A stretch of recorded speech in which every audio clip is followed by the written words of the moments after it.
Le mondial de l'automobile a consacré la voiture toute électrique, avec une différence de taille. Il y a 2 ans, la C0 de Citroën et la Ion de Peugeot étaient des prototypes. Cette année, elles sont disponibles en concession. Il faudra attendre un peu plus longtemps pour rouler en Renault Fluence Z2, Z2 pour zéro émission, ou bien en Kangoo Z2. Cette Renault Zoé de la taille d'une Clio sera disponible en 2012. Sur le stand Nissan, nous avons découvert cette Leaf. Ce n'est plus une citadine, mais une berline 5 places. Nous avons pu la conduire sur les routes du Portugal. Pour mettre le moteur en route, on appuie sur un bouton, les compteurs s'allument, et oui, le moteur tourne actuellement. On ne l'entend absolument pas. Pour démarrer, on enclenche ce mini levier, et c'est parti, toujours dans un silence impressionnant, le seul bruit étant celui des pneus sur les pavés de Lisbonne. Alors, pourquoi Lisbonne? Tout simplement parce que le Portugal est en avance pour l'électrique.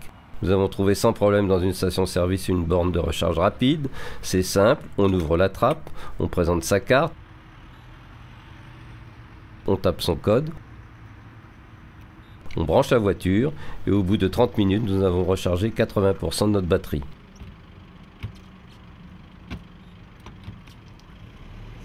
Retour au mondial de l'automobile sur la piste d'essai des véhicules électriques. Question, un tel véhicule peut-il séduire l'entreprise? C'est ce qu'on appelle pour les entreprises une voiture statutaire. C'est une voiture qui peut effectivement répondre à ce genre de préoccupations pour les commerciaux, mais aussi pour ceux qui ont des voitures de fonction, parce que c'est une voiture qui a un très beau look, une très belle ligne, très fluide, beaucoup d'espace.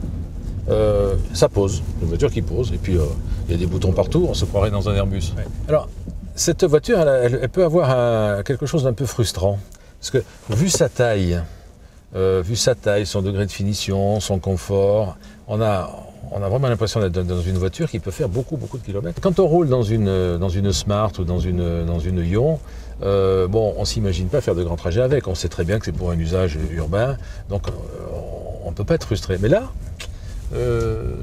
j'ai un petit doute, mais c'est plutôt en faveur de la voiture. Hein. Pour l'instant, le prix de vente des voitures électriques est considéré comme élevé.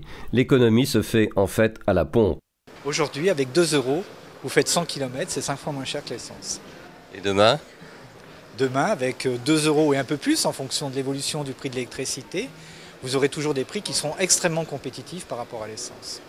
2 millions de véhicules à échéance 2020 représentera à peu près 1% de la production d'électricité actuelle. Ce qui est important, effectivement, vous avez raison, c'est de faire en sorte que l'ensemble de ces véhicules ne se branchent pas en même temps. C'est pour ça que nous avons des dispositifs qui existent déjà, par exemple sur les chauffe-eau, qui permettront de décaler la charge et de faire en sorte que votre véhicule se recharge pendant les heures creuses, c'est-à-dire essentiellement la nuit entre 22 h et 6 h du matin. Actuellement, les batteries sont de technologie lithium-ion. C'est sans compter sur un industriel français qui joue volontiers les francs-tireurs. Aujourd'hui, cette voiture a fait, sur le circuit de Morfontaine, 309 km.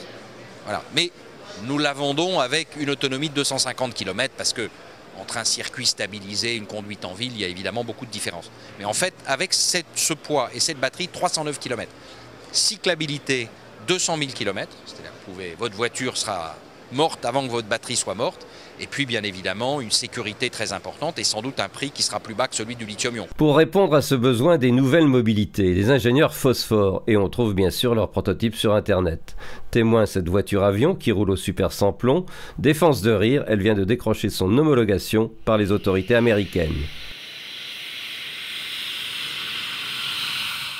Il y a aussi le taxi sans chauffeur que l'on appelle avec un iPad. La voiture localise le client, se met en route toute seule et vient le chercher sans se tromper. Vous l'avez compris, les modes de déplacement évoluent. Écoutons l'avis d'un spécialiste des véhicules d'entreprise. L'arrivée de la voiture électrique, du véhicule électrique, va considérablement modifier la façon de penser les déplacements.